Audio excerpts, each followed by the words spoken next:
नमस्कार, जय जगन्नाथ। आज मैं गौरीशंकर विजयादशमी और हमारे परंपरा के बारे में कुछ बात आपके सामने पेश करूंगा। अपनी परंपरा में आश्विन शुक्ल दशमी अक्षय स्फूर्ति का एक दिवस है।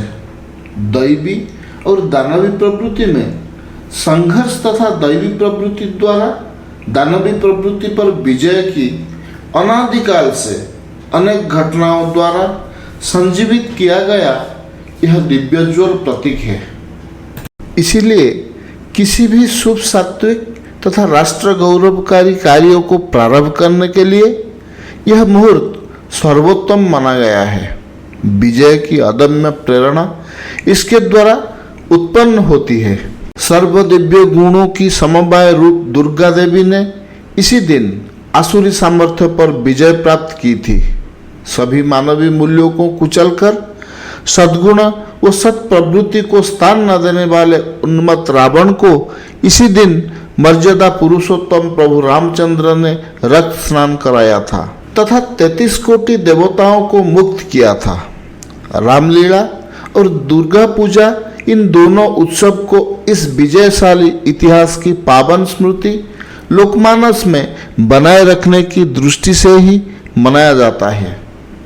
विजयशाली उत्सव ही प्रत्यक्ष शक्ति का सामर्थ्य का पूजन है। विजयादशमी पर शक्ति पूजन के साथ ही सभी पूजन भी किया जाता है।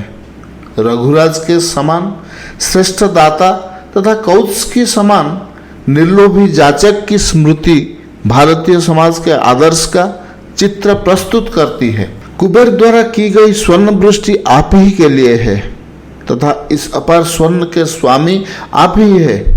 यह विनती करने वाले रघुराज तथा गुरु दक्षिणा के लिए आवश्यक सेना ही लेकर से समाज को अर्पण करने वाले कौत्स के समान आदर्श उत्पन्न करने वाली समाज रचना भारत के सिवाय अन्यत्र कहाँ निर्माण हुई है।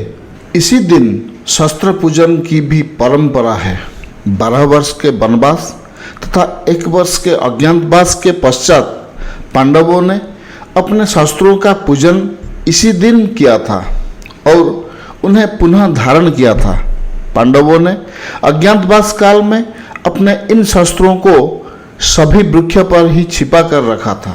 निकटतम भूतकाल में ही विपरीत परिस्थितियों के होते हुए भी हिंदुत्व का स्वाभिमान लेकर हिंदूपद पातशाही की स्थापना करने वाले छत्रपति शिवाजी द्वारा सीमोल्लंघन की परंपरा का प्रारंभ इसी दिन से हुआ था। राष्ट्र जीवन में शक्ति का निर्माण करने के लिए संकल्पित राष्ट्रीय स्वयंसेवक संघ का कार्य इसी दिन के शुभ मुहूर्त से ही प्रारंभ हुआ था।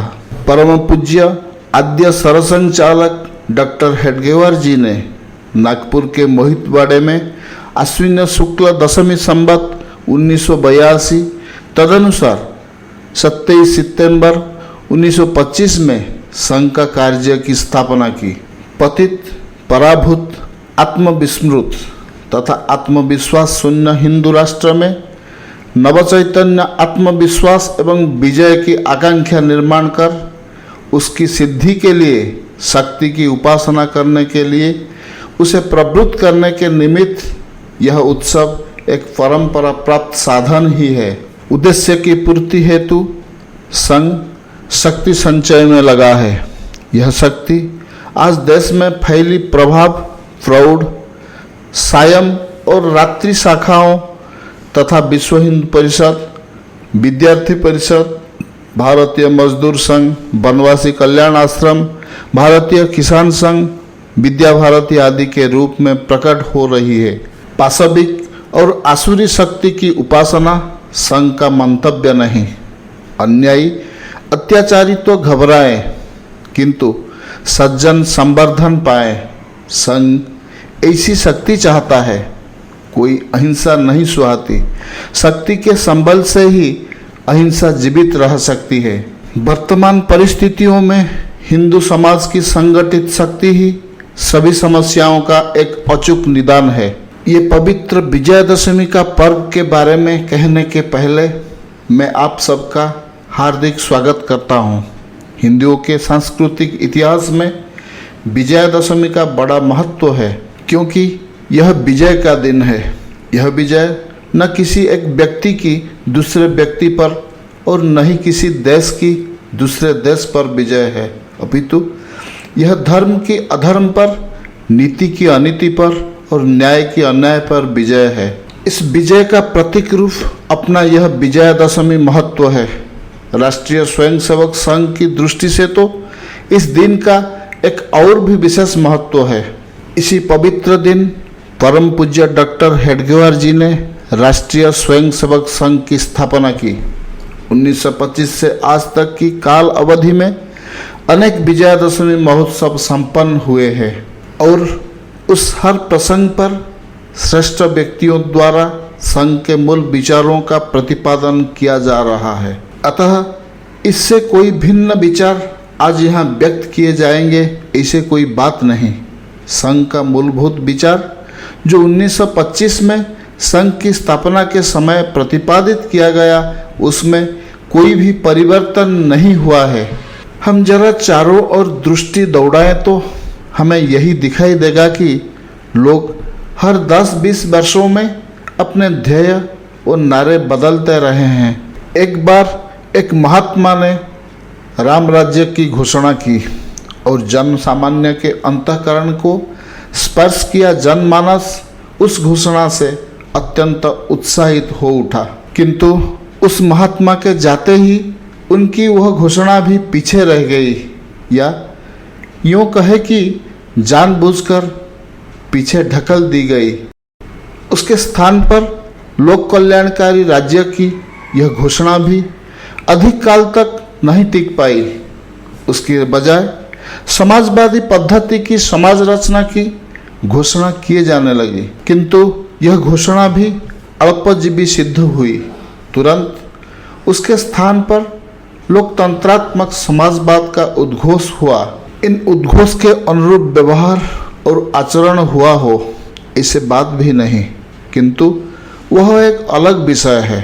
संघ के ध्येय में 1925 से लेकर आज तक के वर्षों में यत्किंचित भी परिवर्तन नहीं हुआ है।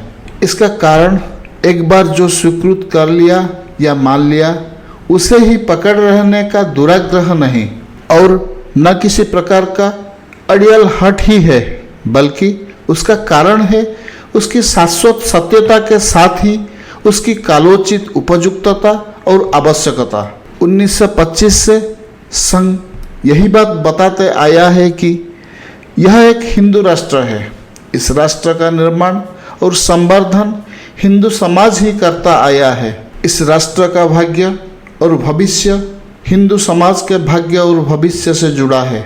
इसीलिए हिंदू समाज सुसंगठित, एकात्म और राष्ट्रीय सद्गुणों से संपन्न होना चाहिए। हिंदू समाज जब ऐसा बनेगा तभी अपना यह राष्ट्र भी एकात्म, सुसंगठित और सुसंस्कारित रहेगा। यही ध्येय सामने रखकर संघ आरंभ से ही कार्यरत है। हिंदू राष्ट्र, हिंदू संगठन ऐसे शब्द सुनते ही कुछ लोगों की तेरियां चढ़ जाती है। उनके मन में सवाल उठता है कि फिर इस देश के अहिंदुओं का क्या होगा, वे क्या सोचेंगे। विशेष रूप से दिखाई तो यही देता है कि यह प्रश्न गैर हिंदुओं की बजाय हिंदुओं को ही अधिक सताता है। हमारे देश में अनेक धर्म संप्रदायों के लोग रहते हैं। इनमें से किसी को भी अपने मन में यह भय रखने का कोई कारण अथवा स्थिति नहीं है कि उसके धर्म या संप्रदाय के अस्तित्व को कोई खतरा हो। हमारे यहाँ पारसी लोग की संख्या कम है, फिर भी उन्हें कोई भी नहीं सताता। हिंदुओं और पारसियों के बीच दंगे होने की बात कभी किसी ने सुनी भी नहीं है। ईसाई धर्म के लोग भी यहाँ रहते हैं, उनके भी विविध संप्रदाय हैं, वे सभी यहाँ रहते हैं।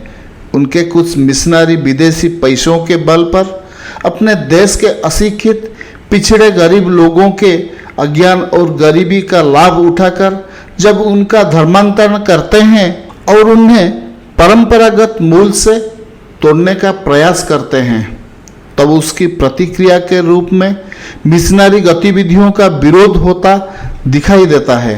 कहीं तनाव की स्थिति भी पैदा होती है, किंतु फिर भी उसे हिंदू ईसाई दंगों का स्वरूप कभी प्राप्त नहीं होता। पर यहाँ हिंदू मुस्लिम दंगे हमेशा होते आए हैं। पारसियों की संख्या इस देश में इतनी कम है कि अगर हिंदू सोचें तो उनके अधर्म का नामो निशान तक हिंदुस्तान में नहीं टिक पाएगा। उनकी जन्मभूमि पर्शिया में उन पर जो बीती, उनके साथ जो कुछ हुआ, वह यहाँ भी होना कोई कठिन बात नहीं थी। किंतु हिंदुओं का यह स्वभाव नहीं। पारसी समाज के लोगों को हिंदुओं से किसी भी प्रकार भय अथवा डर नहीं लगता।